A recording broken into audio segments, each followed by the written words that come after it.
Hello and welcome to Learning Android Studio, how to effectively use Android Studio to create Android applications. We'll begin with the basics, how to get around and navigate Android Studio effectively. We'll get comfortable with using the interface. Later, we'll progress through some more practical and complex issues such as debugging and optimizing our code. For the experienced developers, as with most technical publications, you don't have to go through the chapters sequentially. You can address the chapters as they pertain to your needs. But if you're not familiar with Android Studio at all, or are just learning Android development, you may wish to go in sequence. I hope that you enjoy these chapters, and I hope that you find them useful. The goal is to make you, the developer, be more productive and efficient, but mostly have more fun. Hello, and thank you for joining us for Learning Android Studio. In part 1 of this first session, we're going to cover downloading the components needed to get Android Studio working on your system. The first thing to do is download the Java Development Kit. We can find that at Oracle's website. Once on this page, we can select the Java button here, and you can see the Java SE option below.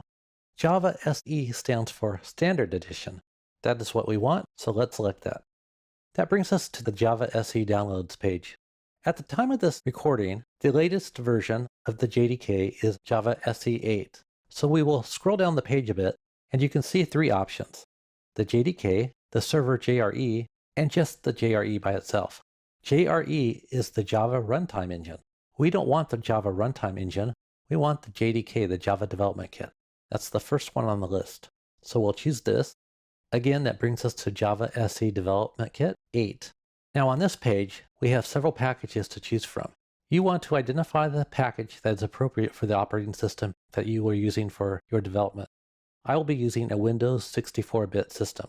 So I will accept the license agreement here, and then I'll go down to the very last option that maps to Windows 64-bit, and I'll select that. Now while that is downloading, we can take advantage of this time to download the Android Studio. What I like to do is just navigate to developer.android.com, go to the search bar and type in Android Studio here. Once we do that, you should be able to see Android Studio Overview option. I scroll down to where I see Download Android Studio Now, and I select that. Now I come to the page that says Download Android Studio for Windows. I press that button. I scroll through the terms and conditions. I select that I have read and agree with the terms and conditions. And now I can download the Android Studio for Windows by clicking the button. Now once these packages are both downloaded, we can continue with our installation. Now that we have our packages downloaded, the first package we want to install is the Java Development Kit. So we double click on the JDK to install. The version that I'm using is Java 8. I'll select Next. I'm going to select the default packages and then install them. Select Next. We'll go through the installing process here and hit Close.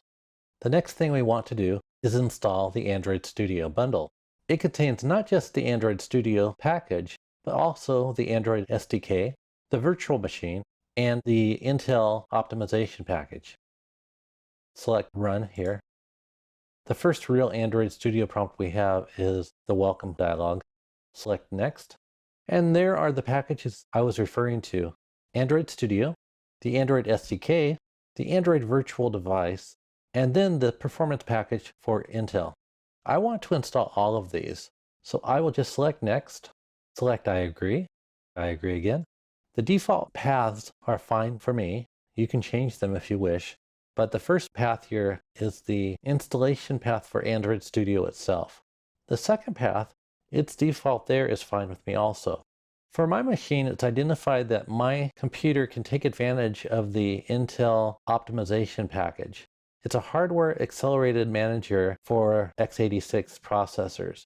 And in my case, I can take advantage of that. My emulator will run much faster. And I want to use it, and I want to configure it correctly.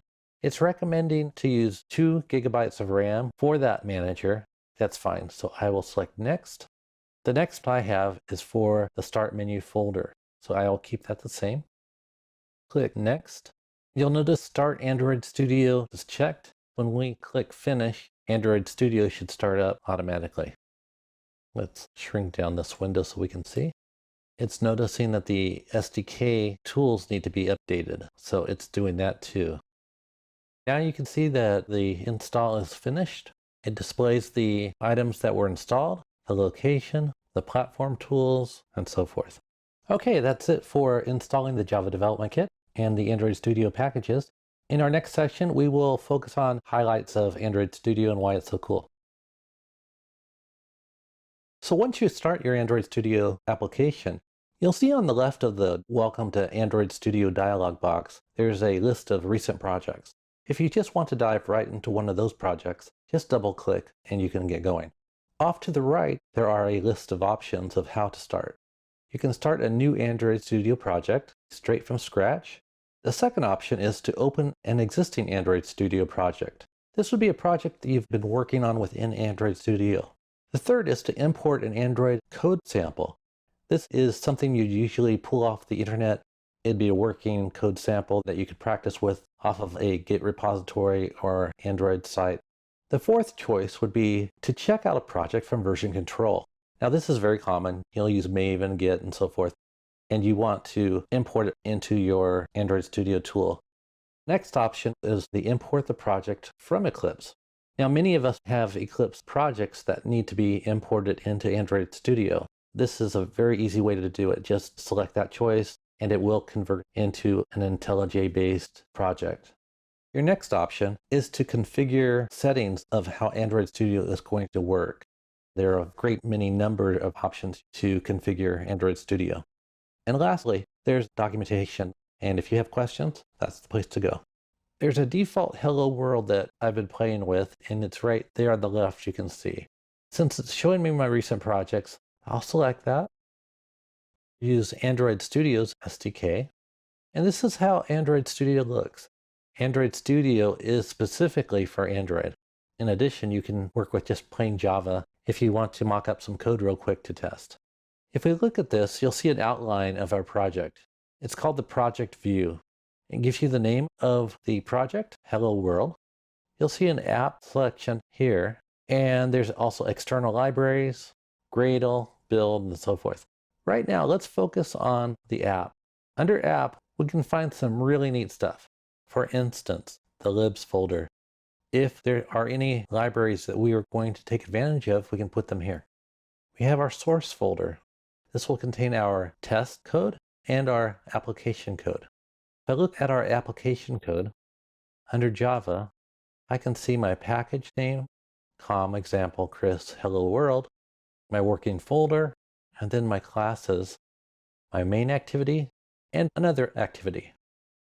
Matched with that is my resource folder, and that'll have my layout folder, and these will map to these activities that I've created. If we look at these layouts, they'll render very nicely a pretty realistic view of what your device might look like with this default design. So as I zoom in, we can rotate it to landscape. We can also check out the text and still look at the view. That's a really nice feature, I think, is to be able to look at the text and view at the same time. I mentioned this project view. That's not the only view you get. There's also a packages view. And you can see all the packages, how the package is structured, and then your values and drawables and so forth right off the bat. The one I find myself working in the most is the Android view. The Android view gives you the manifests right there at the top, then the Java, the resource, and everything that you would want for an Android application. It makes it very easy for me as a developer to quickly go to the parts that I need, manifest, Java code, resources, do what I need to do, and get it done. Lastly, one other feature of Android Studio, the structure. If we go back and look at, say, the main activity, you highlight that, let's bring that up in a file view, and then look at the structure. By selecting structure, we can see the methods. I can see this is protected, this is public, and this is public with the padlock here. In more complex files, this is kind of the way you can quickly get to and see what methods and variables and so forth that you have available within a file. In this chapter, we'll cover how to create an Android virtual device, how to create a basic project, and how to run that basic project. In this first section, we will cover how to create the AVD, the Android Virtual Device. In the Tools menu above, you'll see that we have a choice for several things, but the one we care about is Android. Select Android, and under that selection, there's a pop-up for several options. One we care about is AVD Manager. You'll see that we're presented with a dialog box with 3 virtual devices that have been created already for us. Well, we want to create our own virtual device because in my case, I want to work with a tablet device that isn't available right now. There's a Create Virtual Device button. Let's press that. There's a list of categories that we can work with. There's the TV, there's the phone, a Google Wear. There's also a choice for tablet. As I said before, I want to create a tablet AVD. Generally, it provides me a more encompassing view of my application because I can always shrink that down to working with the phone. If I put all the fragments on one screen, it's just easier visually for me to work with. So I will select tablet. At that point in time, we see we have different screen resolutions we can work with. The one that I would like to work with is the Nexus 10. You'll see the resolution is 2560 by 1600. Let's go ahead and select Next, and you'll see a list box of system images that we can choose from. One I want is Lollipop. It's already selected, so all I have to do is select Next. Right now it's named Nexus 10 API 21. Not really what I want when I'm working with a lot of AVDs. I would like to change this to something more informative. So let's say Nexus 10 Lollipop. You'll notice again, it says 2560 by 1600 resolution. It also is including the Google APIs. I did that on purpose. You'll see the scale I have set up as automatic. There is an option that you can adjust that later on. I want to keep the scaling automatic. There's also an orientation choice, portrait or landscape. For me, it's more comfortable to work on a tablet in landscape when I'm developing applications. So I will keep it in landscape. I will select Use Host GPU to give me the performance I want during development on my emulated device. I'm going to leave the Store Snapshot for Faster Startup selection unchecked. You'll also see that there's a choice for advanced settings. We will cover more configuration details in a later chapter for AVDs, so I will not select that choice right now. We just want to get up and running with our AVD. So let's select Finish. At this point, you see what appears to be nothing happening on the virtual device screen. Actually, behind this screen is the device being created. It was just hidden by this dialog box. It ultimately pops up into your virtual device list if you wait long enough. Now it's there. That's the Nexus 10 Lollipop image we wanted. Now you might notice something different. In our setup, we kept focusing on the point that the resolution was much higher than 800 by 1280. The machine that I'm currently working on has a much lower resolution than what was available for the choice that I made for that image. So it downsized it automatically for me, which is really nice. So that way I will not be outside the boundaries of what my viewable screen is on my development box. At this point, you can see all the information that's pertinent. You have the AVD name, you have the resolution, you have the API that you are using to build this. You'll see that it's targeting the Google APIs. And my CPU that I chose is the 86 optimized version. The size on the disk is approximately 650 megabytes. And there are the actions that I can take. I can play the AVD, I can edit the AVD, and I can duplicate, wipe it, show it on disk, view details, or delete it. So these are the basics of creating an AVD. In our last lesson, we covered how to create an Android virtual device, an AVD. In this lesson, we will cover how to create a basic Android Studio project. Now, when you start Android Studio, it can come up in one of two ways. You'll be presented with a dialog such as you see on the screen right now. It can present you with the recent projects that you are working on, and then also off to the right, things that you can do other than opening up a recent project. Now, if you had been working on a recent project and you had closed the project, this is how it would come up the next time. Had you been working on a previous project and not closed the project before you closed Android Studio, it would actually go straight to Android Studio automatically opening the project you were working on before. In this case, I had been working on a project called Hello World, but I closed it, and when I reopened Android Studio, I received this screen. What I want to do now is start a brand new Android Studio project. So off to the right, you can see there's an option at the very top of the list start a new Android Studio project. That's the one we want to select, so let's do so.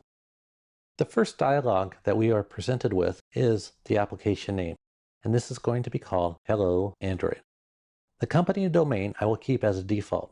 The project location is basically the default Android Studio Projects location with the project name appended to it. The next dialog is the form factors screen. This is where we can choose which type of device that we are targeting our applications to run on. Right now, I just want to target the phone and the tablet, so I will just leave that selected. I also have off to the right here a choice of APIs.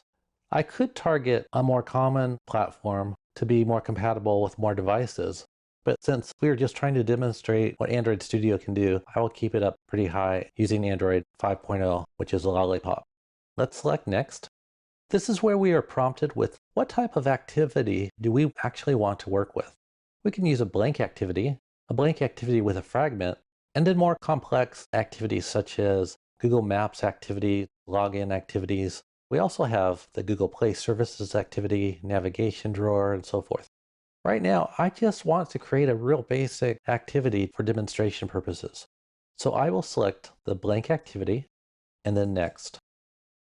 Since this is my activity that feeds into the application, I will keep it called main activity, which is pretty standard. The layout matching that is going to be activity_main. That's the common way to name your layouts. The title, that's the one thing I will change. I don't want the title to be called main activity. I like something more like Hello Android, just a little bit more fun. And then we have the menu resource name, which again, standard naming convention, I will keep as menu_main. I will now finish this. At this time, Android Studio is taking care of creating an Android project for us. When it's done, everything will load up and we will be presented with the list of layouts. Off to the left, you'll see the structure of the application itself, the app area, which contains the manifest, then Java files, resources, and so forth. Off to the middle, you can see the actual image of the device that we currently have selected that we will be working with. It gives us a choice of the layouts we want to use, frame layout versus relative and grid and so forth. The widgets that we can drop in there. Off to the right, we can see the component tree structure, which is really cool. When I select text view, I can see the components of how this is laid out. But if I also want to see the device itself, I have that option by selecting preview. I could actually be making modifications here and have the changes be displayed here off to the right in real time. That's really a nice feature. I'm going to change this, by the way, to Nexus 10. Go back to design view. Maybe shrink this down a bit there, and then enlarge our device. At this time, I'm just going to show you how easy it is to drop a widget in, grab a button. Right now, I know I'm dead center in the layout. Let's go back to text just for a second. Now, if I enlarge this a bit, it's called New Button. This is what I was talking about. This is so cool. As I modify this, I can see it in real time. Hello, right there. I'll save it even though I don't have to right now. If I back off just a bit, go to design view, maybe zoom in a bit, we can see the change immediately. We've just created our first Android Studio project. In our next session, we will actually tie that into some code real quick and then demonstrate how to run it. In this last section of working with projects, we will cover how to actually run your sample project. To do so, press either the play button here or the debug button here. We've already created our virtual device. Now all we have to do is create some sort of code that we wish to run. I've already done that for us to save us some time. Under the button code here, the text is hello. I've added an onClick method. The onClick method shortcuts the code for me so I don't have to create listeners inside the Java code. All I do is put Android::onClick equals, and then the name of my method. It's going to be a public void, the name of the method, with the parameter view, and then whatever you want to do. All I've done is created a text view, and I'm modifying that text view. My text view begins with an empty string. The name of my text view is called text view. All I'm going to do is change that text view in the Java code to set that to back at you, exclamation point. That's all it's going to do. I'll press the button. The button's going to force an on-click event calling hello to you back here. And on hello to you, it's going to set the text of my text view to back at you, exclamation point. Very simple. So let's do it. Press play. The virtual machine will load up. It's going to ask us which virtual emulator we want. I've created the Lollipop 7 because that fits my screen that I'm working with best. The Lollipop 7 is mapped to a Nexus 7 device, and that's my own naming convention again. I selected OK. For the first time, the virtual device may take some time to load. So there's our screen. Our activity title is Hello Android. We have text at the upper left that says Hello World, exclamation point. At the very top, you'll see the port number that we're using to interact with this emulator, port 5554, and then my virtual device name, lollipop_7. Now my Hello button below maps to my on-click action. So let's select that button. It executed the code and changed the text to back at you. That's all there is to running an application through the emulator. We'll get a little bit more complex later on and show you some neat features about this, but this will get us going. In this chapter, we'll focus on Android Studio configuration. The first thing we will configure will be the code style section. Under the File menu, there's a Settings option. In this Settings dialog, there's a choice for code style. And you can see several options for code style: General, Groovy, HTML, Java, and XML. If we select General, we can see that there are some default settings for the general options, such as tabs, the indentation, and a continuation indent, which is very nice when you do wraparounds or hit carriage return. The same is so for Groovy, but it also gives you other options, such as the spaces, wrapping, blank lines, and imports. And that's pretty consistent whether you choose HTML, Java, or XML. Now the tabs are not the same for each one of those file types. However, they are specific for those file types, which makes this very nice that you don't have to go searching for the type of file that you're looking for. So let's focus on three of these: General, Java, and HTML, as these are the most common that we will be working with in Android. In General, I can select the right margin I want for my files. The default is 100 spaces, or 100 columns. I'm going to change that to 80. I'm going to leave the wrap when typing reaches right margin unchecked, and I do not wish to use a tab character. I like to use spaces for my tabs. So when I press tab, it's going to indent by spaces, but not tabs. And that indentation is set to 4, as you can see in the indent section right there. The continuation indent is set to 8. I like that. When I hit carriage return, that means it's going to set 4 spaces indented from where I left off. Now this is just the default for general files. Working with Java files, we have many options we can choose. Again, the tabs, this is how I want it. 4 for the tab size. I'm not going to use the tab character. The other options I will leave alone at this point. Spaces, we have lots of choices here with how the formatting of the file looks. We also have a wrapping and braces tab. Again, this gives you control how the automatic editing works. There are options for throws, the throws keyword, method declarations, and so forth. After a while, you can refine this to format your source files exactly the way you like them to appear. Above here, we have the blank lines tab. This is telling us to keep a maximum blank line count for declarations 2, encode 2, and before brace 2. It's just saying we don't want a huge number of blank lines. We want it to look nice. We also can say minimum blank lines, and we can specify where we want those minimum blank lines to apply. There's a Java Doc tab, and this is where we can control how we want Java Doc to be formatted. There's an Imports tab, and this controls our imports, how they're formatted, and so forth. This is so detailed, you could spend a great deal of time here, so we are not going to focus on every selection you have, but it's worth taking a look at. And if you don't see Android Studio formatting the files the way you wish it to, there's probably a way to get around that, and I would start here. There's an Arrangement tab also. and there's a code generation tab.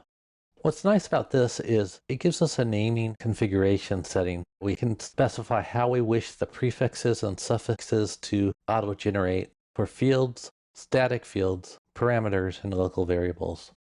Now let's take a look at XML. XML is specific for XML files. We can use tab size, we can use the tab character or not, the indentation is the same, and in this case, the continuation indent default is set to 4, not 8. In the other tab, we can choose to keep line breaks or not. We can keep the line breaks in text, and there are several other options we can choose that only pertain to XML files. In the Arrangement tab, we can order how we want the XML arrangement to be. I like to keep the default, but you may change this. There's an Android tab specific to the Android XML files, and you can modify this also. Now that's just a taste of what you can do with code style. In this chapter, we've been covering Android Studio configuration settings. In the last section, we covered code style. In this section, we wish to cover inspections. Inspections have to do with how Android Studio can help you inspect your code for errors or omissions. Inspections can be found under the File Settings menu. Then we select Inspections. Off to the right, you can see the categories of inspections. We have abstract issues, Android, Android Lint, and so forth. Currently, my settings are set to the default settings. So let's take a look at those that are already selected. And you'll see there's subcategories.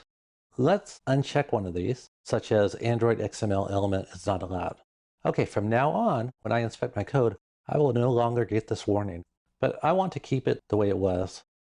And this is how you'd go about modifying how inspections are done. The other interesting category here is Android Lint. Android Lint is very powerful and can spot a lot of programmer mistakes or omissions. It's worth going through and maybe modifying to more your coding style. If we scroll down, there are a lot of options available. So let's collapse the Android Lint category. And you'll see there's a bitwise operation issues category, very small. There's a class structure category. Now this is quite interesting for doing object-oriented code, making sure your code is structured the way you like. You have the option for anonymous inner classes, class may be an interface, and so forth. Some of these might be of use to you, like class may be an interface. I might want to check that so that I can replace my classes with an interface when I'm actually not doing so. There's a general section we could take a look at.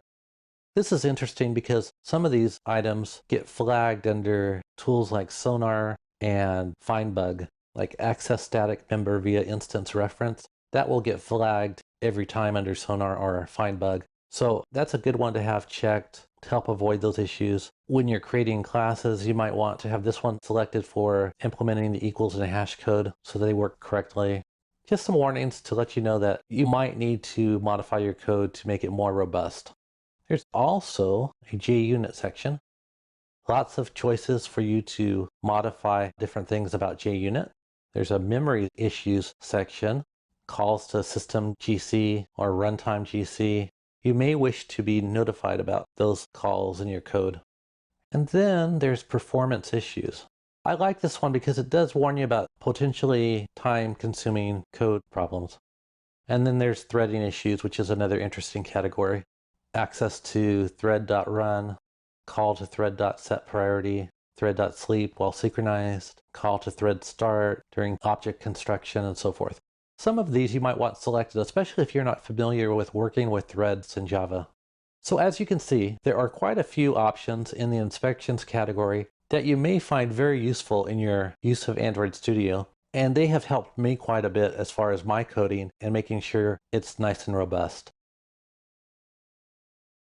In this chapter, we've been covering Android Studio configurations.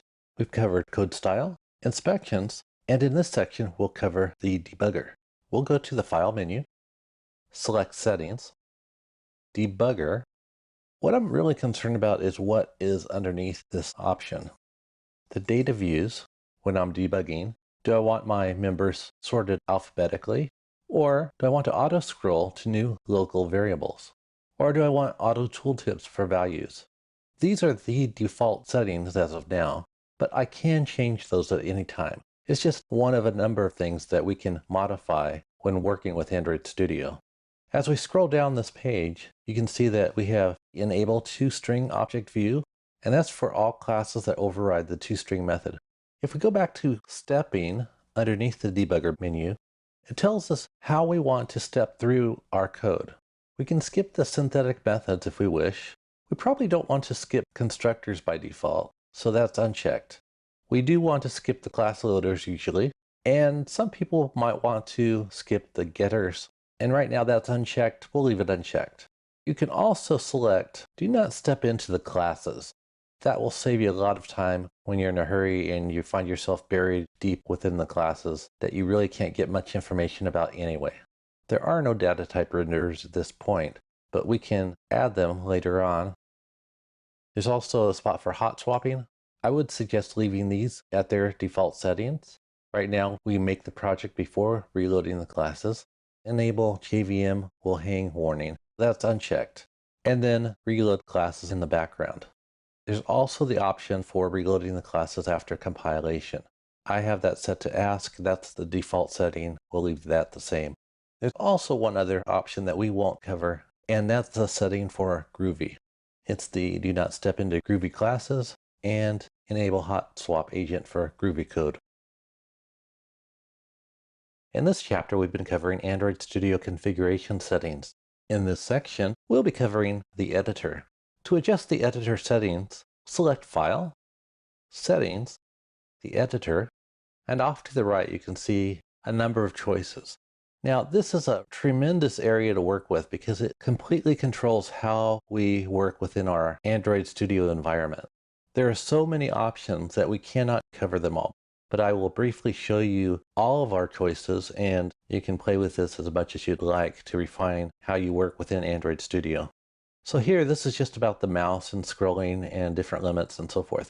One thing in particular I like here is the limit section about maximum number of contents to keep in the clipboard and the recent files limit. Also the console command history size.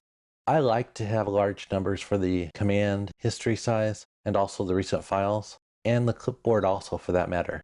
In case I make lots of mistakes, I always have options. If we expand the editor, we have a Smart Keys section. You'll need to review this at your own pace, but it gives you control of how the Smart Keys work and matching and so forth. The appearance, we have a Colors and Fonts section. If you select that directly, you'll see that we are on a scheme name called Chris Scheme. Now I adjusted that before because the font didn't give me the font that I needed. You can see how small the font is. If I go back to Chris Scheme, it's large enough. I didn't want default. I wanted something that everybody could see. In the general section, we have basic folded text, deleted text. You can see what that looks like here. Language defaults, see all the options available. We have console colors. These are your choices.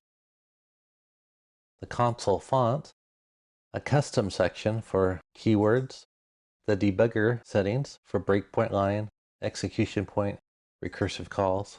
There's options off to the right that you can modify. The Java section, specifically for working with Java, the keyword, the number, the strings, and so forth. The Android logcat, how that appears. Groovy, HTML, properties, regular expressions. Again, the editor settings gives you the ability to modify the appearance and some of the usages. XML, doing diffs, how that appears. File status, scope-based information. Editor tabs, your code folding settings, your code completion settings. There's also the auto import section. And then finally the postfix completion. Now this is huge. And it gives you a tremendous amount of control with editing. In this chapter, we've been covering Android Studio configuration settings. One of the more interesting settings is called intentions. Let's go back to our settings menu, which was under File, Settings, select Intentions, and you'll see off in the middle, there are different options we can choose.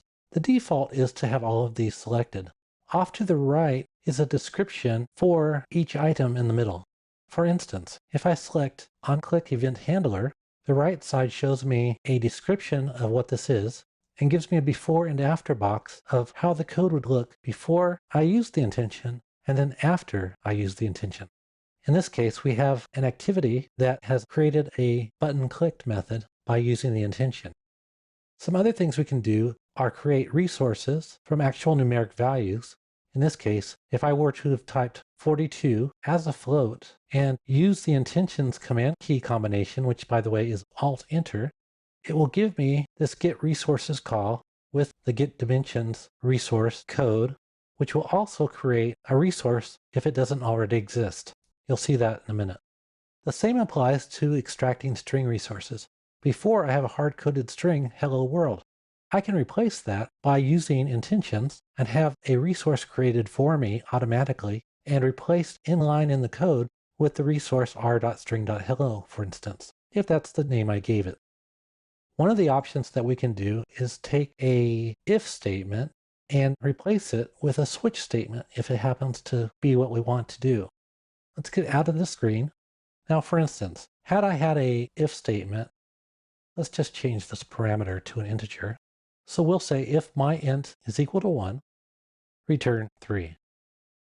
Else, if my int is equal to 2, return 5. Else, return 7. Now it's giving me red marks here because this is a void. Let's change that to a int. If I want to take advantage of this intention for the switch statement, I will put my cursor on the if statement, select Alt-Enter, and it's going to give me these options. The last option on this list is the one I care about. Replace if with switch. Intentions are very powerful, and there's a great number of them that you can take advantage of. Let's take a look at string expansion real quick. If I select Alt-Enter, I can extract a string resource now from that first item on the list. Let's name the resource, myString, and select OK. It just created a resource string for us. I didn't have to go back to the XML file. If you don't believe me, go to our values here. Look at the strings file. And there's my test right there. Don't forget to use the Alt-Enter. It'll help you quite a bit throughout Android Studio. In this chapter, we've been covering Android Studio configuration settings. In this section, we want to cover key map and updates. Updates is a very short section, and key maps is not large either, so I thought we could combine them together. To make changes to your configuration settings, we go through the File menu and then select Settings. Now you'll notice there's a Control-Alt-S, that's a shortcut to settings. After a while, you may wish to do it this way. For now, I'm just going through the menu so that you can know where everything is. I have key map already selected, but let's see where this is in this menu. The project settings are off to the top here. Below, we have our IDE settings. We have key map. We select it. Off to the right are our key map items. At the top, under the key maps label, there's a default drop-down item. There are other key maps we can choose from. There's Mac OS X, Emacs, Visual Studio, also Eclipse. My advice would be stick with the default. Learn the new Android Studio key combinations. You may wish to change some of these. For instance, in Linux, you might find that some of the key combinations conflict with the Android Studio combinations. Some of them might not make sense to you, so you want to change them anyway.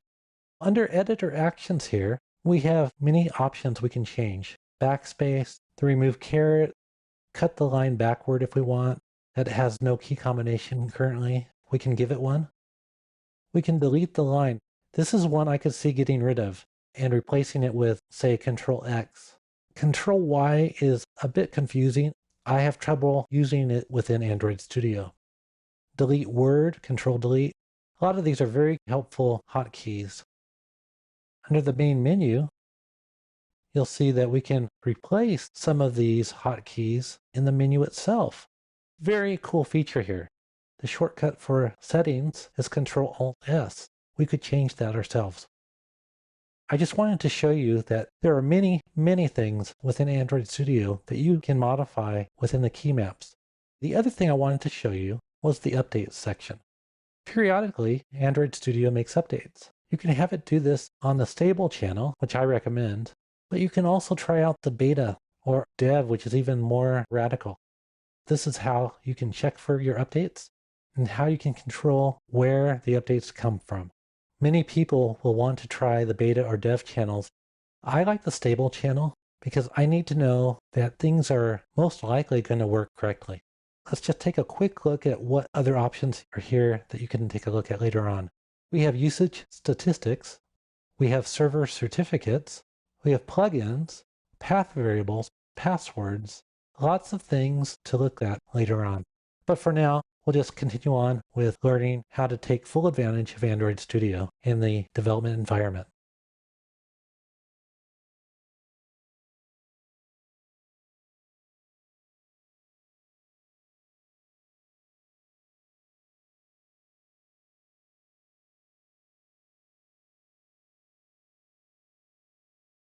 In this chapter, we will cover the layout tools within Android Studio.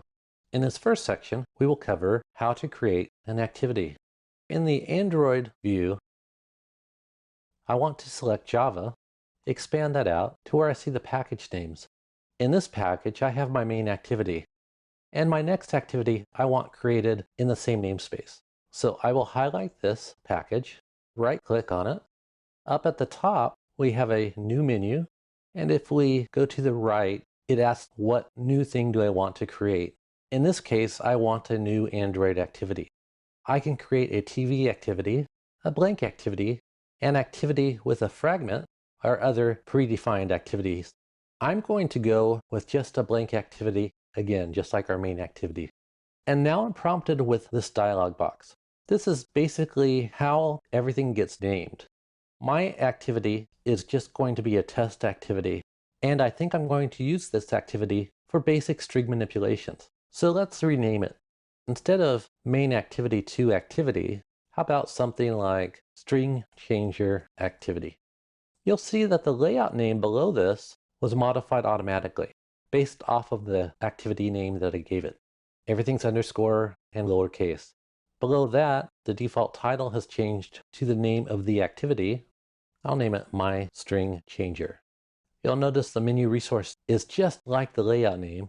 It was prefaced with what type of resource it is, a menu, with a parsed out version of the activity itself. Menu underscore string underscore changer. I have the option to make this a launcher activity. I don't want this to be the launcher activity. I want my main activity to be the launcher. Below that, I have a hierarchical parent that I can select. I'm going to choose my main activity, as that's going to be the root activity for what I'm building.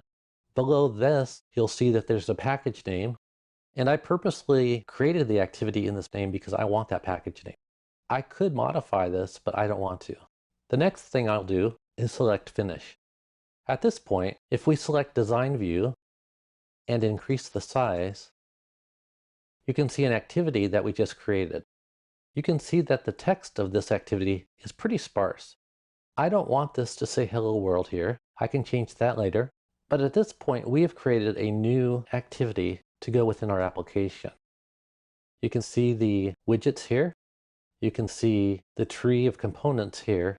It's just a relative layout with a text view that already says hello world.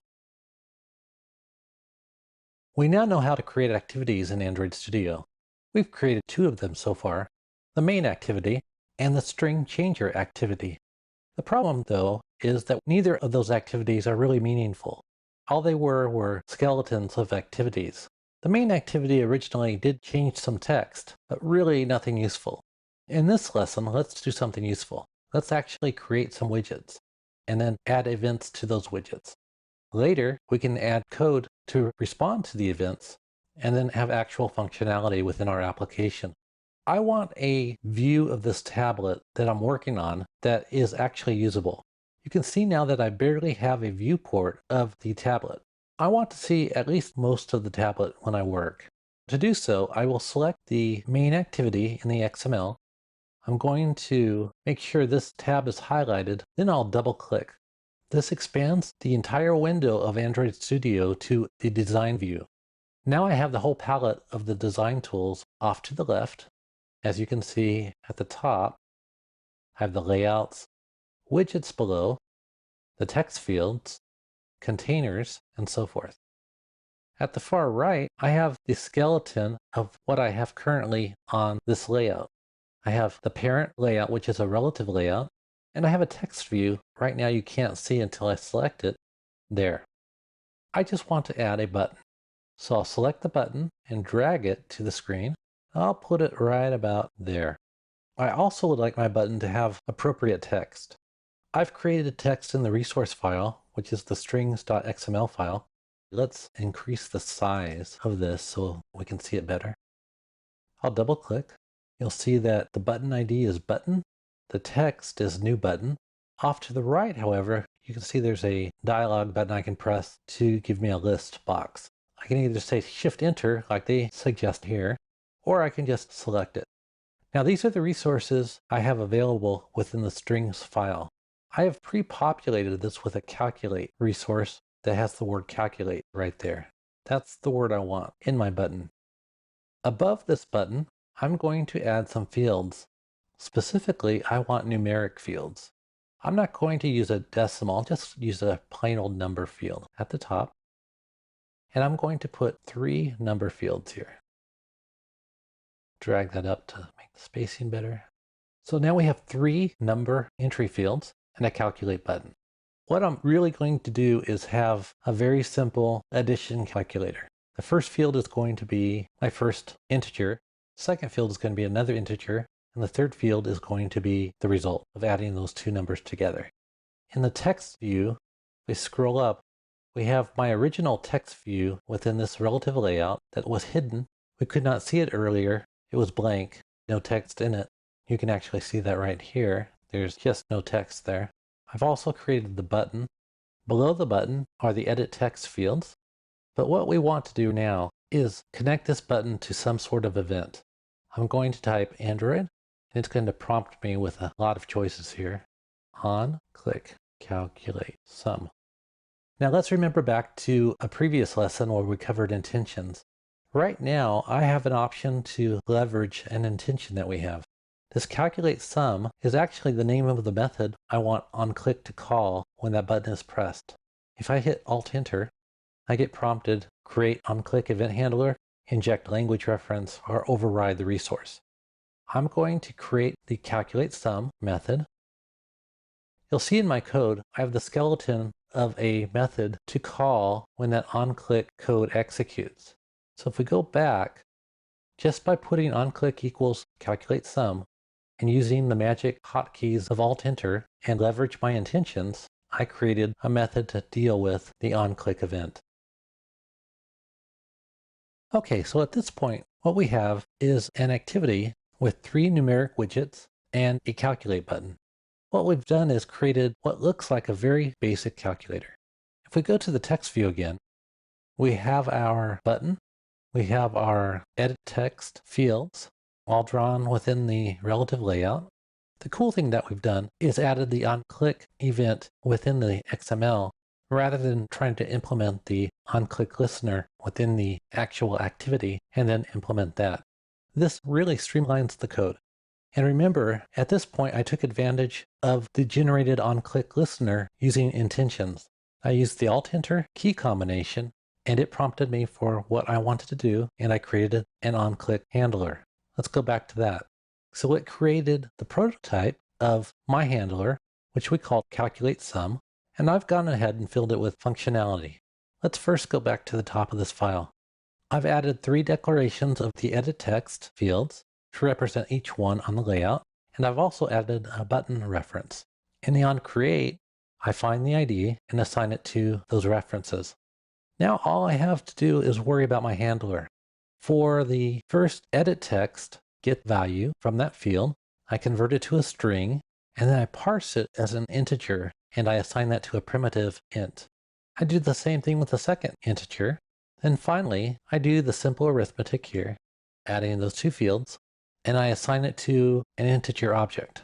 I then, in the result text here, set the text back to the result after converting it to a string. So let's go ahead and run this. Debug. There we are. Now we're in the first numeric field, and we can add any number we wish. I'll try 711. Go to the next field. I'll type 9009. I'll just go ahead and select calculate, and it performs the addition for me. A recurring theme throughout these lessons so far has been that Android Studio is all about making the developer productive. It provides us the means to completely customize how we work. It provides us shortcuts. It can create code for us, but we really haven't investigated how to interact with the environment. In this chapter, let's cover menu navigation and hotkey navigation.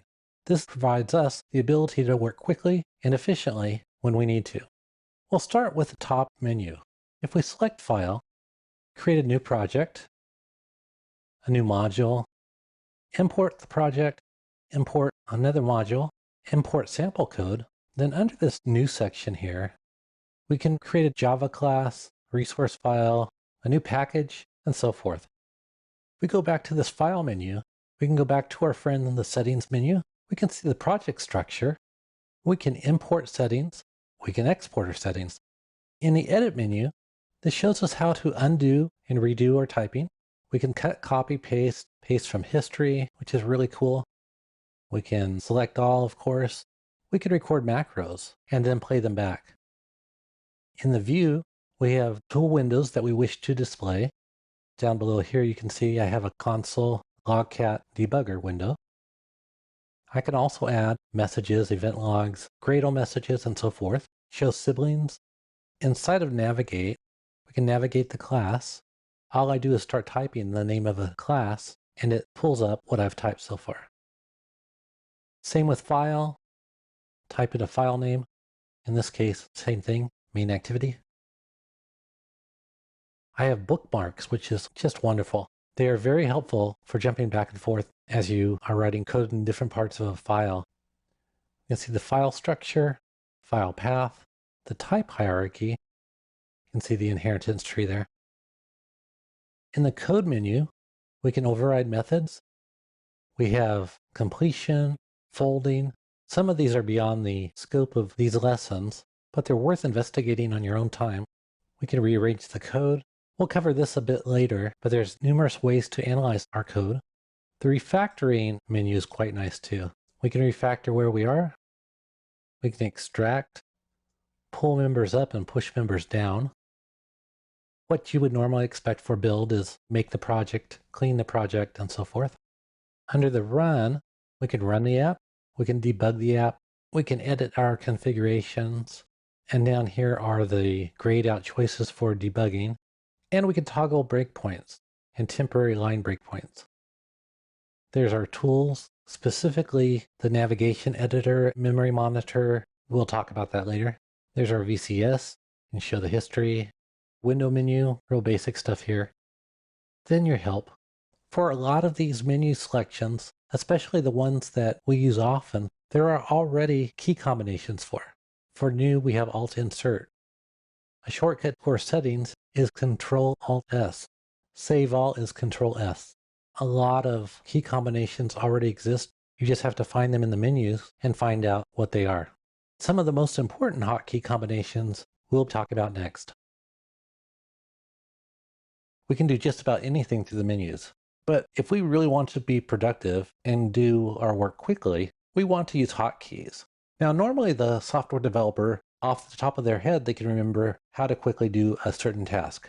I'd like to share some of my favorite hotkeys in Android Studio, the first of which is the Control-Q key combination. Now, Control-Q will give you the prototype of a method if you forget, for instance, the method parameter. Say, for instance, on this find view by ID, I had forgotten how that is defined. I can just put the cursor on the method, press Control-Q. I'll have documentation available immediately. It gives me the prototype. It says the name of the method is find view by ID, passing in an int, returning a view, and that it's publicly accessible. Below that, it tells us the purpose of this method, that it finds a view that was identified by the ID from the XML that was processed in onCreate. It also tells us that it returns the view if it's found. Otherwise, it returns a null. My other favorite hotkey is the F4 key. This gives us the definition of the method. So let's stay on Find View by ID and assume that I have the source for Find View by ID handy. Let's see if I do. I'll press F4, and I do. In the activity.java, if I expand that out, I can see the definition. Now let's go a little bit further.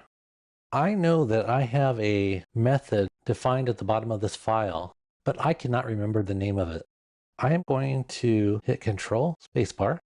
If I don't see it immediately, I happen to know it begins with an M, so I'll press M. It takes me to my method. That actually is the method I want to use. And you'll see off to the right what I would get if I were to do a Control Q on that method. It gives me the prototype. There's no documentation because I didn't put any. I'm just going to select that method, and there's my method. Now it's telling me it wants to put an int there, so I will. How about 9? So I've completed that. Another key combination is Alt Insert. We should actually do this outside of a method. If I press Alt Insert, we can have Android Studio generate code for us. We can generate a constructor, a getter, a setter, or a getter and setter combination. The equals and hash code if you're defining a class. You can override methods. You can delegate methods, and so forth. Let's just do a getter and setter. It actually looks at the global variables to see what's available to get and set. Had I just selected this, it generates those getters and setters for me. It gets my edit text, returning my global here. In this case, it sets my edit text as such. Another key combination is Control Z to undo what I just did. Now, often we want to go to a line number. Before I show you that, maybe we should display line numbers. I can right-click on this bar here, say Show Line Numbers, and there they are. Now, I know I want to go to line 47 for some reason. If we hit Control G, I could specify the line number and the column for that matter, but I just want to specify the line number. So 47, go to it, and there we are. Another really nice key combination is Control plus and then also Control plus plus. See how some of these are collapsed? It expands everything. So if I hit Control plus, it expands everything here, except for my imports. So had I done Control plus plus, it would have done my imports too. So what if we want to shrink this back down? You're going to hit Control minus minus, and everything is collapsed. If all else fails, Control Shift A. If you cannot remember an action or option name, you can type it here. So I can type find, Control F. That's a good key combination to know, Control F, because that will find anything in the file.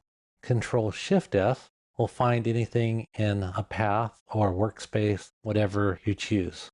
Alt Enter will help you with those intentions that we talked about so that we can help relieve issues such as string expansion, such as this, and then Alt Enter. There we go. At this point, we've gotten pretty comfortable working with Android Studio. We know our way through the menuing system. We've memorized some hotkeys to help us get through the interface more quickly and make modifications and create methods and so forth. We know how to configure settings. We know how to create some basic views and add widgets and so forth. But now we want to run our app and we want to be able to find out where there are errors. Android Studio provides an excellent environment for debugging, finding mistakes, and walking us through how to fix them. When we want to debug, we have the option of selecting the debug player through the menuing system. We can select the debug icon here, or as you can see, there's a Shift F9 hotkey combination that activates the debugger. So let's click on the debugger and then go to our virtual device. Now currently we're debugging. If we have reasons to inspect our code, something's not working right, or we just want to make sure things are working as we expect them to, we'd probably want to set a breakpoint. And to do that, we'll come to the code we want to inspect, expanding our code blocks with a Control plus hotkey combination. Because in this case, my code is so short, I can get right to what I want to look at quickly and I can see where I might want to inspect. I suspect there might be an issue with calculate sum, but I'm not sure. So I would like to have a breakpoint here. All I need to do is put my cursor to the left in the gray area here, click it, and you'll see a pink dot highlighting the line. That's the point the debugger will stop executing the code. To make sure this gets called, let's go back up to the caller that was from our activity main. We have an onClick event. We look for our button. There it is. Calculate sum. That's our onClick listener that we've defined. So it's looking for a method called calculate sum. Go back to main activity. Calculate sum is the one I have selected here. What we're expecting is the debugger to stop here when we run through our code. Let's try that. Let's type in, say, 85, and then type in 98. Press calculate. Now that line is highlighted blue. We are stopped at that line that I have a breakpoint on. You can see at the bottom, there's this nice debugging window that's opened up for us. I'll bring that code up a little bit so we can see. We have a navigation bar. We can resume the program. We can stop altogether. We can view all of our breakpoints. We can mute the breakpoints. By the way, notice how you can see the hotkeys for these right here. This is F9. This one is Control F2. That doesn't have one currently. You can set one and so forth. These are the current variables. To step through the code, we have these options here. This is the show the execution point. Step over with an F8 as the hotkey. This is step into with F7 as the hotkey. This is force a step into, Alt Shift F7. And this is step out of, Shift F8. So let's step through our code. I'll press step over. You can see the variables in that center section on the bottom. Step again. You can see the methods here off to the left. We'll cover this more in depth later. Step again. You'll notice that we have our first and second variables stored correctly. We step again. And our final integer has been stored in a result variable, and that value is 183. Step again. At this point, I'm pretty happy that this code is executing the way I expected it to. I'll just click Resume Program, and that'll complete the execution of that code. Okay, we've seen how easy it is to step through the code using the Android Studio debugger. At this time, let's see what the code actually looks like when we want to look at the variables. Let's start the debugger. Let's go to our virtual device, type in some values, and select Calculate.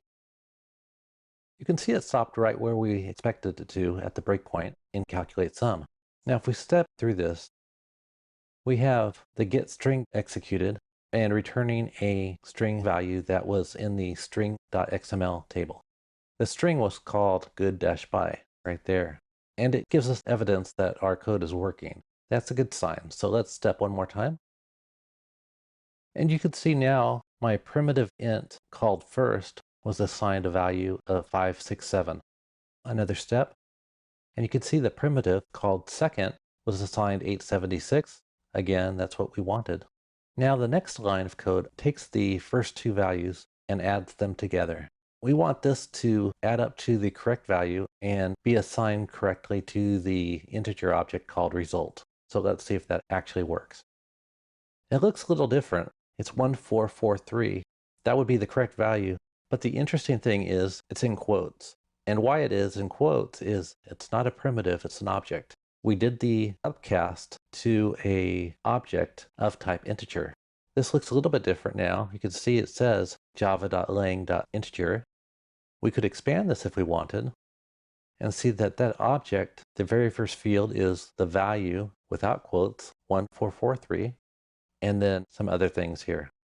So at this point, we know things are working pretty well. We have been able to obtain the values from the fields, assign them to the variables, do the calculation, and add up the first and second values, assigning the results to an integer object. That all worked correctly.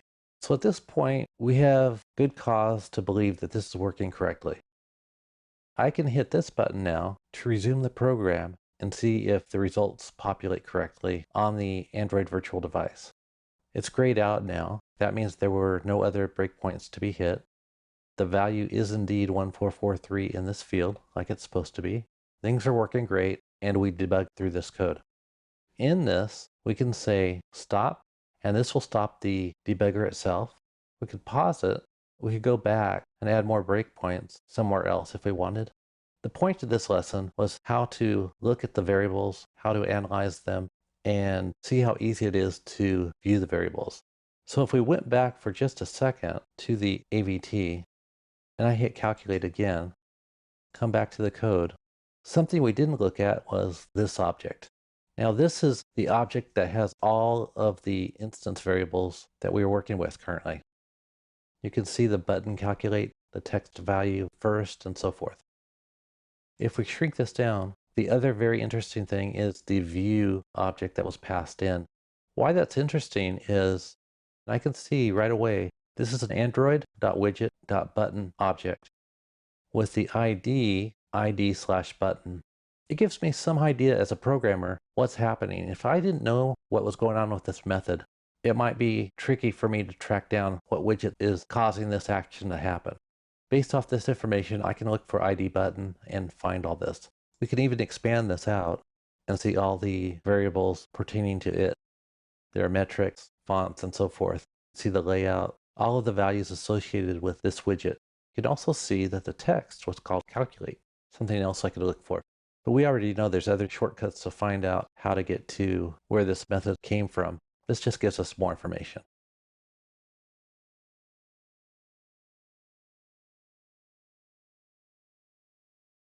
Now that we know how to iterate source code through Android Studio Debugger and how to inspect the variables, it's time to move on to something more complex. The first thing we want to look at is the method stack or the call stack. Before we do that, I've added a method here at the bottom. It's a binary search method. It's a little bit contrived as I've set the size to 2 million and it really doesn't do much but find the value that I pass in. How it's populated is every index of the array that I'm storing my values in contains the actual index for that array.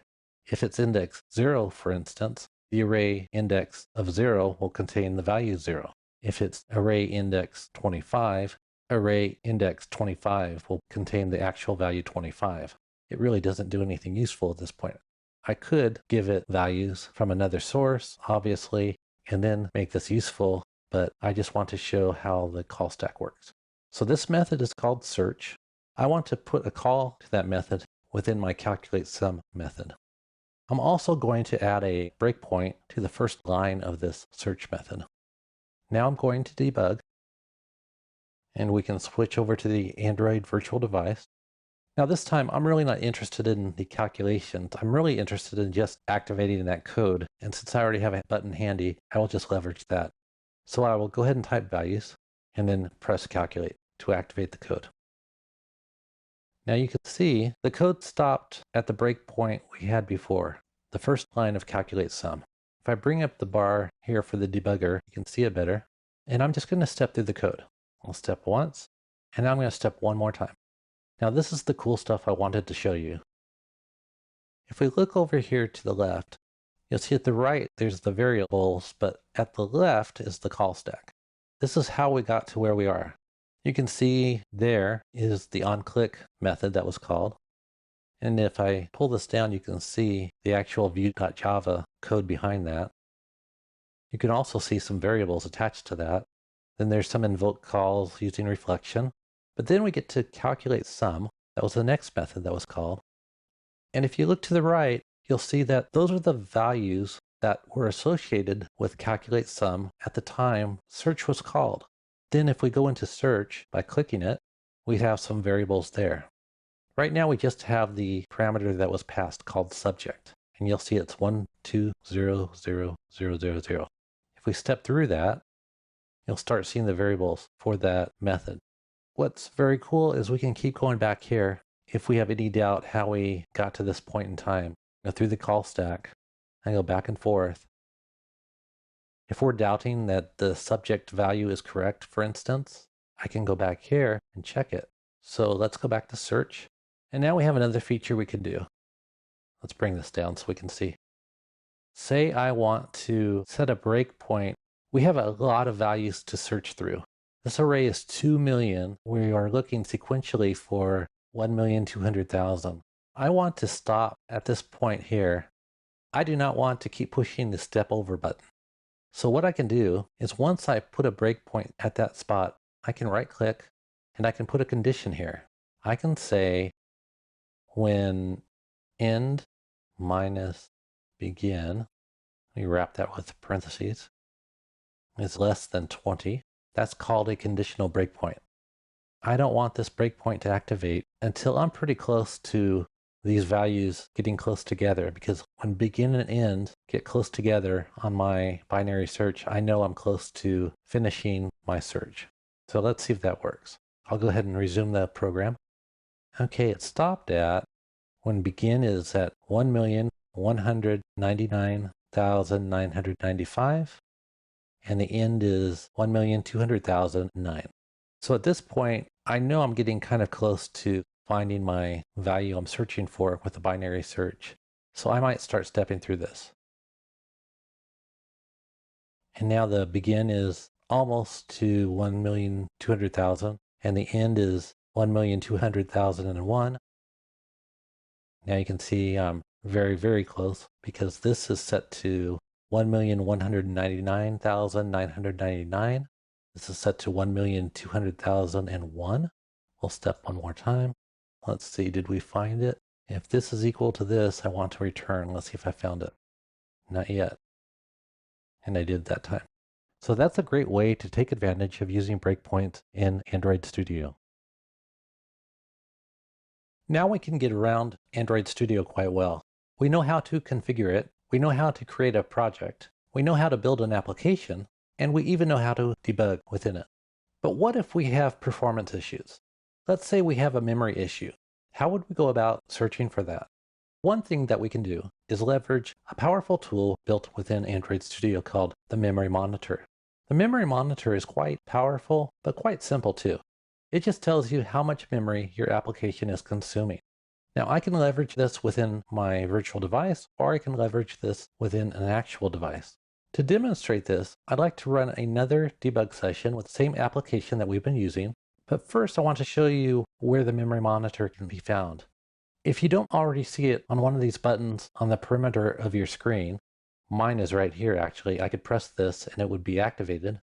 But if you don't see it, just go to the Tools menu, click on Android, and then off to the side, there's a Memory Monitor. You can press that and that'll bring up the tool. So here's the tool, and you can see I'm already debugging my Hello Android application. Let's switch to it for a second. Now you can see that it stopped at the first line of calculate sum where my first breakpoint was since we got started. You can also see the memory bar streaming from right to left under Memory Monitor. The light blue line represents your free memory. The dark blue line represents your allocated memory. Off to the left, you can see the points of memory that it's referencing against. Right now you can tell not much memory is being used. I think I might have a memory issue, and I think it might happen during these calls. So let's find out. As we step through the code, the next line will be a call to search. There was a breakpoint at the first line of search, so it stopped there. And still the line is flat. So we know the memory usage was huge, jumping to another method. Let's step again. Again, everything looks fine. Step again, everything looks fine. It's flat. Everything's still fine. But you can see the next line of code is an allocation of a 2 million integer array. Now I suspect the memory may jump here. And it certainly did. I know at this point that there is a large memory consumption, but I also know this is a temporary variable. It's only available within this method, and it will go away as soon as I return from this method. So let's see what happens. I'm going to resume, and I don't see that the memory was reclaimed. I see that there's a bit more memory available, so it appears that Android has made available more memory for me based off of the light blue line there, but it certainly isn't going down. Let's try forcing a garbage collection. This icon here will initiate a garbage collection, so let's press it. Now we can see that the memory was instantly reclaimed, and we know this wasn't a big issue, as the garbage collector was easily able to reclaim this memory. And most likely, it would have reclaimed this memory at an opportune time. So we didn't have a serious problem, except maybe a coding practice violation. Regardless, this memory would have been reclaimed and we didn't have an issue. While knowing that memory is very important that we monitor it and know when it's being consumed and when it's being released, it's also very important to know how much CPU is being used to perform certain tasks in your code. For instance, we often want to know how much time is it taking to execute a particular algorithm or method. Fortunately, Android Studio provides us the tools we need to do this effectively. Included with Android Studio is the DDMS tool. Now, the DDMS tool is commonly known by most Android developers. It can be used for many things, such as profiling or just monitoring the application's behavior. I would like to show you how easy it is to use DDMS within Android Studio and monitor the performance of a method. So to get going, we need to know how to launch DDMS. There are a couple of ways to launch DDMS. The first is you could press the Android button if you see it in the periphery of the IDE. If you don't see it, you probably haven't launched DDMS before. To launch it from the menu system, we can go to the Tools menu, then select Android, and then select Android Device Monitor. Currently, there is no hotkey for that, but there's no reason you can't assign a hotkey for that item. If I press this button, that's the DDMS. By the way, this is floating right now. Normally, I would have it docked. Now you can control the view of these windows like the debug here and the DDMS here by using this option here. There's pinned, docked, floating, and split. I usually choose pinned and docked. That way, even when I'm not focused on that window, like right now when my cursor is in the editing window, the window stays up and I can still view it. Sometimes, however, I like to float the window. That way I can enlarge it, move it around, and so forth. Also, this button here will shrink everything down for you in case you just don't want to see it at all. But let's bring it back. And you notice right now I have the application I'm running highlighted here, so you must select that. Let's review these items. There's a screen capture, there's a screen record, system information, there's a terminate application, garbage collection, heap dump, method tracing, and that's what we want, and then allocation tracking. So let's press the method tracing button. Now when we press that, it'll darken to show that it's been selected. At this point, I can get rid of this window for now. Go to my app, press calculate, bring that window back, and then stop tracing by selecting it again. I'll go ahead and shrink the window down. Now once it's done tracing, you'll see this tab appeared with this graph, which is very hard to read because of the size of the font.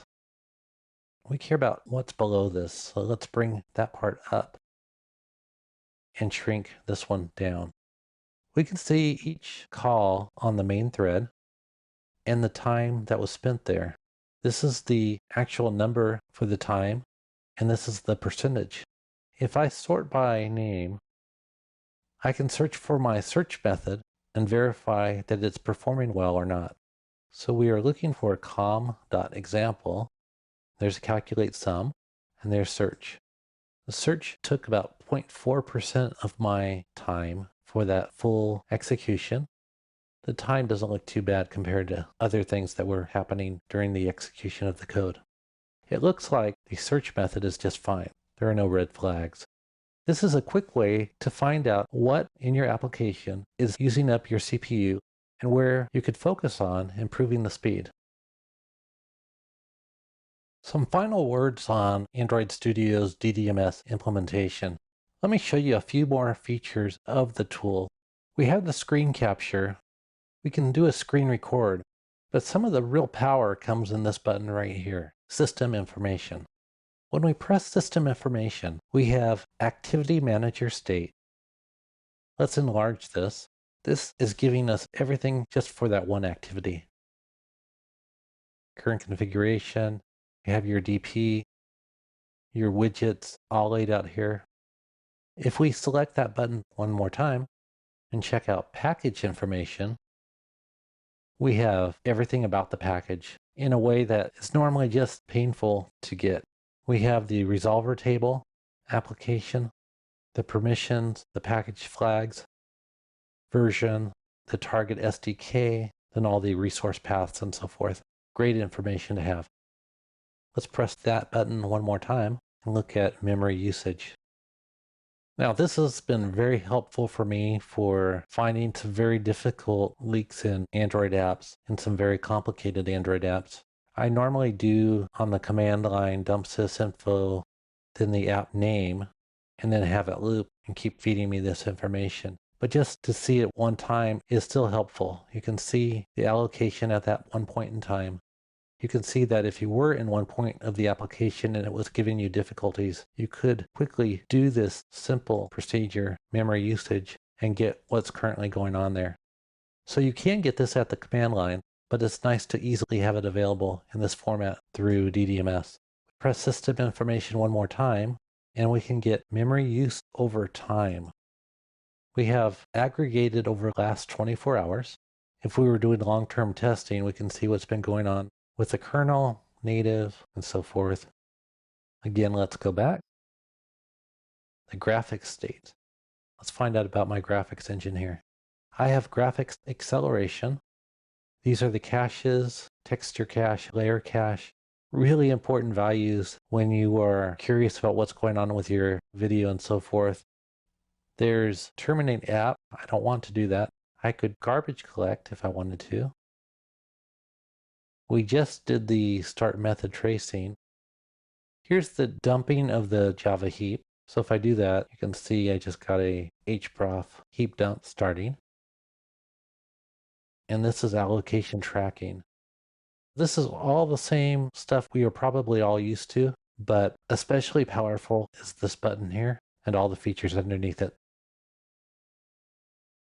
Besides CPU and memory analysis, Android Studio provides static analysis of your source code. Now, this tool is given to you for free with the Android Studio product. You don't have to download another module, it's already there. It's a very easy to use component, and it provides a tremendous amount of information about your source code. To take advantage of this tool, all we have to do is select the Analyze menu, and under that menu, there are many options. The Inspect Code, Run Inspection by Name, and so forth. Using the Inspect Code option, you have the opportunity to evaluate all of your code and see every type of issue that you could possibly have that can be flagged in a static manner. Let's select Inspect Code. The first option you get at this point is your scope of inspection. Now that can be a very valuable option to use if you find yourself working on one file where you've made a lot of changes or just done so much coding, you'd need to check it out thoroughly. You can quickly analyze one file, or you can provide a custom scope. If we check that, we have the choice of project files, production files, test files, open files, the module, the current file, the selected files, or the whole class hierarchy. I want to go ahead and use the whole project, like I said before, and I will select OK. Now you can see how fast that ran. It's a very small project, obviously, but the speed on the analysis is quite good even for a larger project. Currently, I have this button pressed. It's the Group by Severity button. If I don't have that selected, it categorizes the issues by what type of issues they are rather than severity. For instance, if you have an imports issue where you're importing code that doesn't need to be imported for that file, it might be flagged, so it would fit under that category. You might have coding style issues, and those would fit under code style issues category. Now, this is a nice categorization in case your company, for instance, wants you to focus your efforts on Android lint issues, code style issues, and probable bugs, for instance. If they have certain policies on what to focus on, this makes it easy. Other companies might worry more about prioritizing the issues by severity, and that's usually what I do. I look at the severity first. If I had any severe issues, there would be another category here above warning. But fortunately, I have no severe issues that were found. I can expand these, by the way, by just using the expand button here, or I can collapse it back by pressing the collapse button. If I do expand it, I can step through the issues one at a time just by selecting the down or up button. You'll notice off to the right, for every issue I am looking at, there's a name of a file, the location of the file, the synopsis of the issue, and how you can suppress it. So let's collapse this back. and take a look at my warnings. I have some Android lint issues. It picked up some missing labels for text fields, probably something I want to deal with. I want to give my user a indicator of what the text field is for.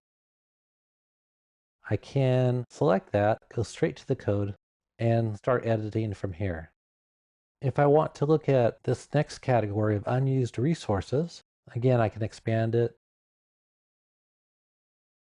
My modifier is unused again.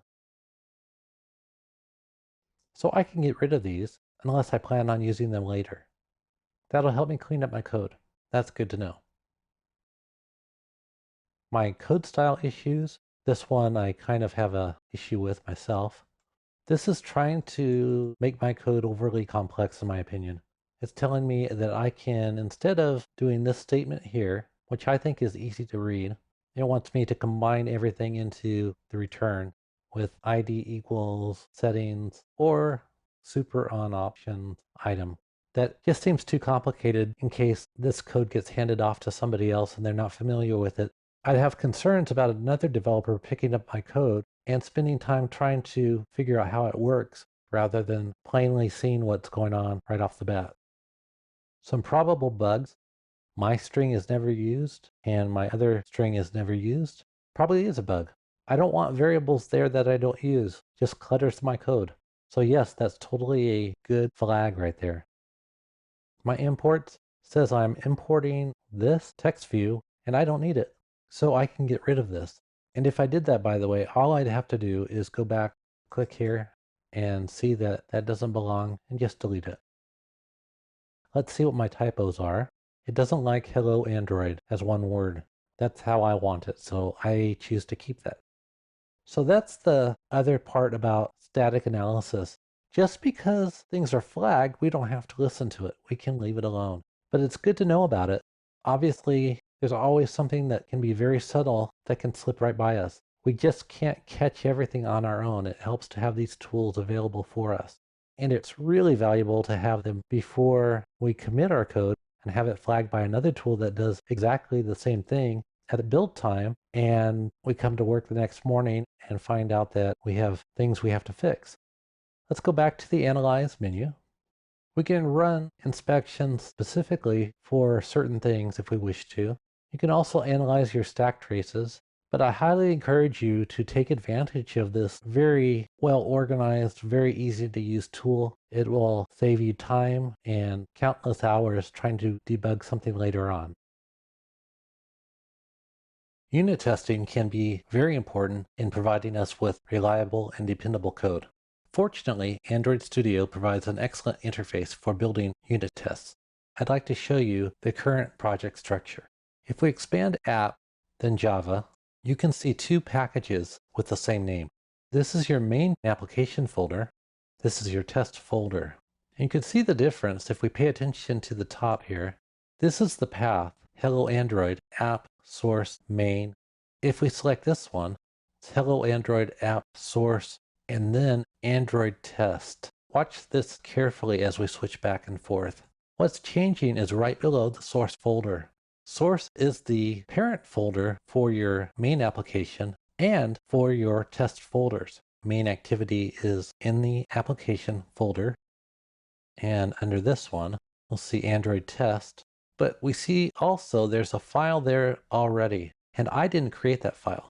Just as the test folder was created automatically when we created the project, Android Studio also created a sample test file.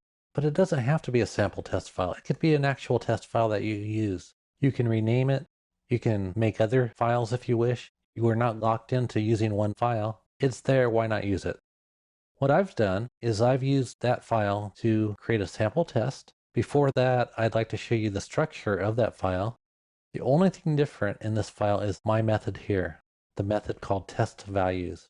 The sample file, all it is two imports, the package name, and a class extending application test case with a noparam constructor. So the only thing that was added was this method of mine. It's called test values, returning nothing. It takes two integers, assigns values to them, and then asserts that they are equal, which they are not. Now, to tell Android Studio that we actually want to run testing, we have to go to the Run menu, select Edit Configurations, press the plus sign here, select Android Tests. This is your test window. You get to name your test. Check Equal. I want to select the App module. I'm going to select the All-in package. So what that does is every test that is associated with a package name that I give it, it will run that test. And the package name, that's the path I want. I can verify it here and then select OK. I want to be prompted with what AVD to use, so I'll select that and then select OK. Now I put a breakpoint here. You'll see why in a second. Notice that the target is already set to the test we just created. It's pointed to run check equal. So all I have to do at this point to run that test is select debug. It's going to prompt me like I wanted it to. You can see that there's an emulator already running. I'll keep that selected and just say OK. We are now at the breakpoint. First was assigned 15. Second was assigned 20. Now it wants to execute the assert equals. I'm going to pull up the logcat so that we can see what happens. I'm going to resume program. The application's done testing and we can view the output. Right away we see that there's a problem. Assertion failed, error is not equal. That sounds like what I wrote here. So it actually grabbed that message that could have been anything I wanted, just something to give me a hint of what's going on. And then on its own gives me the expected 15, but was 20. So it compared those values and said they're not the same.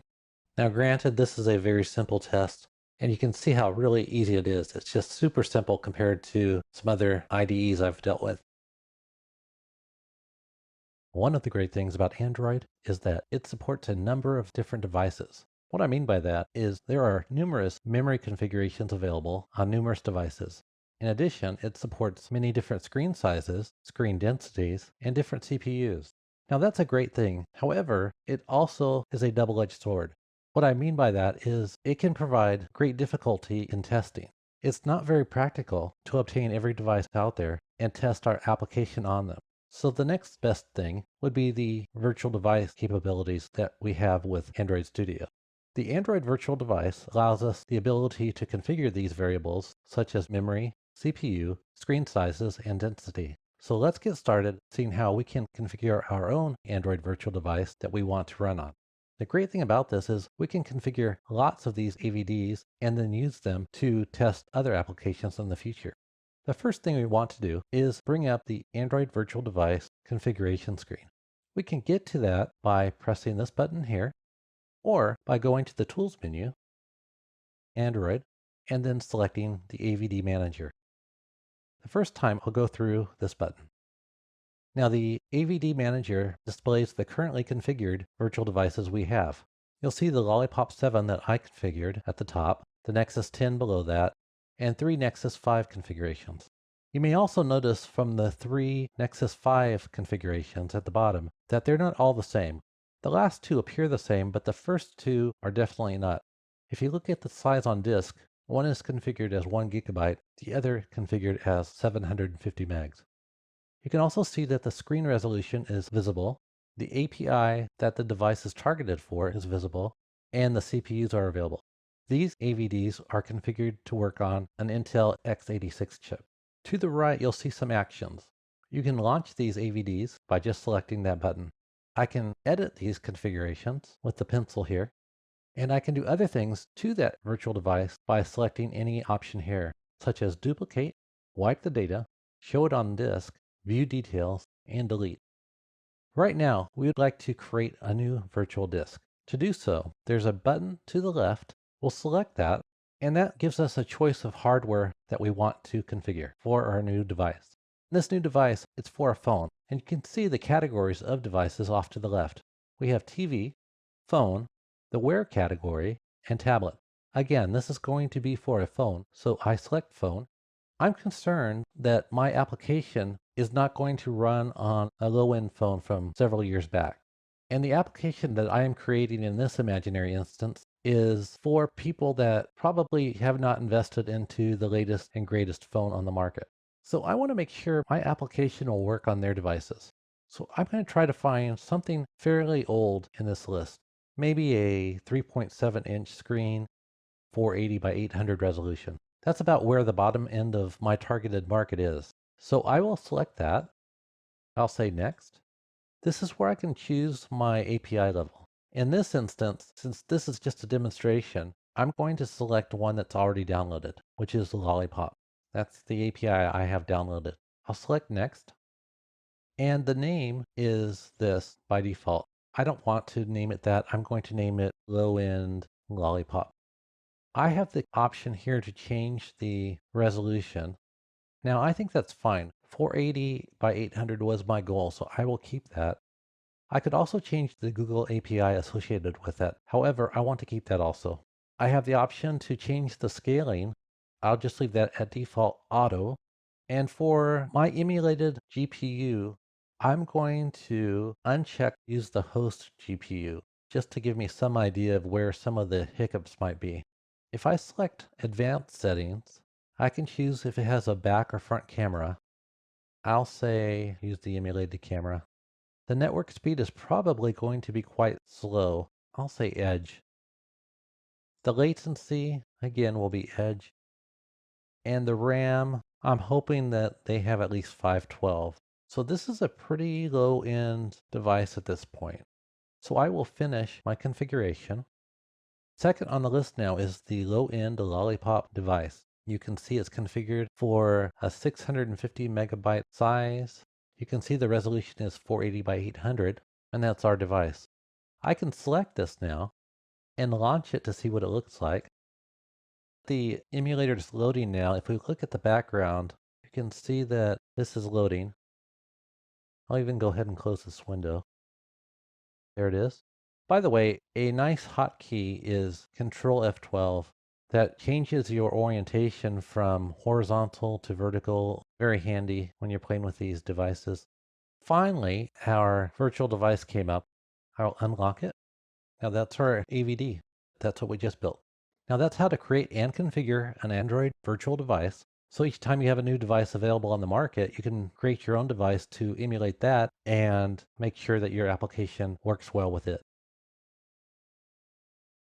Often, after we've written quite a bit of code, we find ourselves in a situation where we wish we would have structured the code differently. For instance, we may wish we had placed classes in different packages, or named the classes different things, or even defined our methods with different prototypes. We might not even like some of the names we've given our methods and types. In this lesson, I'd like to demonstrate some of the features of the refactoring tool.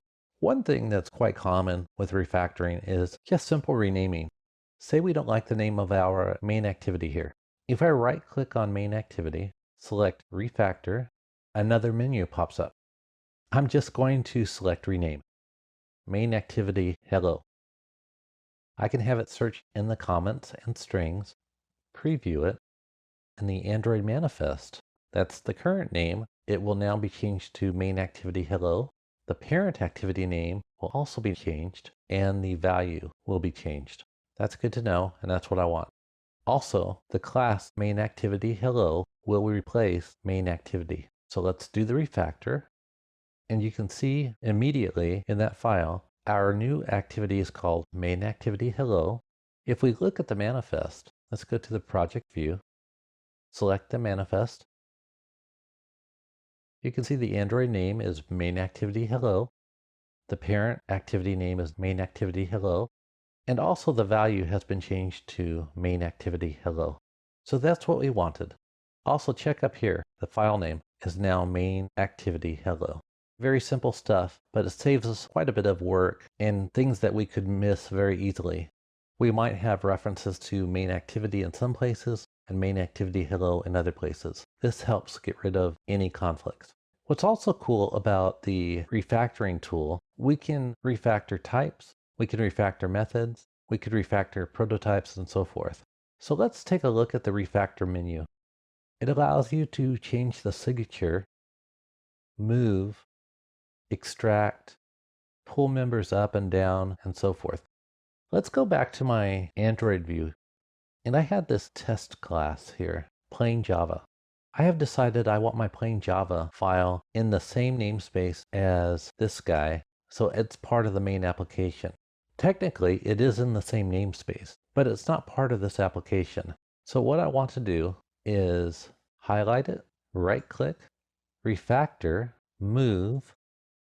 There's nothing on the drop-down right now, so I will click here and tell it what package. It's the same package we were in, but I also am telling it here that the target destination is not the test component, but the main component.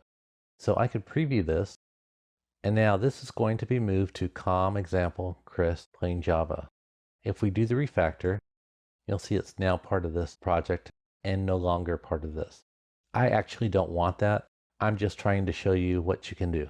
I'm going to move it back, refactor, move to the same package, but to the test path. It's always a good idea to preview. You might be surprised what's going to happen, and it can really mess up your application. I'm happy with what I see, so I will choose to refactor. There it is. We've seen how powerful Android Studio is at renaming classes, types, and files. We can even move them around to different package spaces. That saves us so much time and effort developing code and prevents a lot of mistakes. To go through and search and copy and paste and not forget to do every change is very difficult. Fortunately, the refactoring tool has some other features that are very powerful. One of the things I'd like to show you is if we go back to the main activity XML, as you may recall, we defined an onClick event with a method name in the XML file. And we were able to create that method name automatically within the activity. What's also really cool with refactoring is I can go back to this method name and modify that name again. So why would I do that? Let's say we had done a lot of coding since we first started, and I've modified the calculate sum method to calculate everything. I've made it into a really cool tool. Calculate sum doesn't make sense anymore, so I want to change it. I can put my mouse cursor on that, right click, select refactor, and then select rename. At this point, I will get rid of the sum and replace it with all, because it calculates all now. I will then select enter. Now let's see what may have happened in our activity. We now have a method automatically created for us called calculateAll. It wasn't created from scratch, it was just renamed. But we did this from the XML file. We initiated this change not through Java, but through XML. We can go backwards and forwards how we want to refactor our code. Say I choose to change the prototype of this method. It's a private static int search. I decide I don't like the prototype of this method. I need to pass in some sort of list that it can search for. So what I can do is put the cursor on the name of the method, right click, select refactor, go to change signature, and you'll see at the top there's a visibility, a return type, the name of the method. At the bottom is the full sample signature. So let's say I want to move this to public. I think I'll keep the return type as integer, but the name, I can change that to search from outside. Down below you can see the format. The signature is now going to be public static int. The name of the method is search from outside, and the parameter passed in is int. I want to pass in a list of some sort to search for. So right here, I can add another parameter, and that type is going to be int array. And the name and the prototype is going to be search list. I'm not going to use a default value. Again, down below, we can see instantly the signature of this method. We can also preview what's going to happen. It's going to affect my calculate all method. It's the only consumer of search. So if I select that, you'll see that search is highlighted, and that's the method that's going to be modified. I'm going to go ahead and choose to do the refactor. You see instantly this call is set up, and it tells you there's an error in the expression. It's telling you it wants another parameter, the search list. You will also see that the method definition has changed. It's now a public search from outside with my second parameter. So why is this nice? Let's say you have lots and lots of references to a method. Midstream, you decide you don't like the name, or you might want to modify the parameters. You can do it after the fact, all in one shot, and everything's updated. The only thing that you have to do is fill in the gaps here, passing in a parameter that will work with the new prototype. But after rethinking this, I don't want to change this method after all. I just want it the way it was, usable from the inside of this main activity. If I wanted a static helper method, I might put that in another class anyway. So I will refactor, change signature, put that back to private, move this back to search. My second parameter here, remove it. Now you can see the signature looks just like it did before. So I will just go ahead and refactor it. The only thing I have to do at this point, when it generated this extra spot for me to add a parameter, I need to delete that. And now I'm good. Refactoring, unfortunately, is way beyond the scope of this lesson. There are very many options and ways to refactor, and there are so many excellent features to this tool within Android Studio. I encourage you to look into this more and practice with sample code to see what you can do. Once you're done and you know your application is ready to go to market, to create a release build of your APK, you first need a certificate. Now, this is the process to create a certificate and build your APK with it attached. The first thing we want to do is select build. We are going to generate a signed APK. It comes up with a keystore file that I've created. Let's create a new one. Instead of keystore release, I will just call this keystore demo release. And my password, I'll type there. My alias will be calculate. My password again. I can select the validity of the license. 25 years is appropriate. You can put your name here and your organization. The other stuff I can ignore at this point. I select OK. At this point, I can say next. It wants a build type. Let's just do debug at this point. I'll select finish. Now you can see that the signed APK has been successful. I want to see the actual APK in my file system just to verify it. And you'll see here that I have my release APK, and I built that just a few minutes ago. And I have debug APK that I can use for testing, but that's all there was to it. We could have supplied more information during the licensing process, and I would recommend that. You can include city, state, and so forth in that information. Give it a real robust password. You may also want to give yourself an organizational unit, which makes sense. This is the process that you can take to deploy your release and debug copies on actual devices.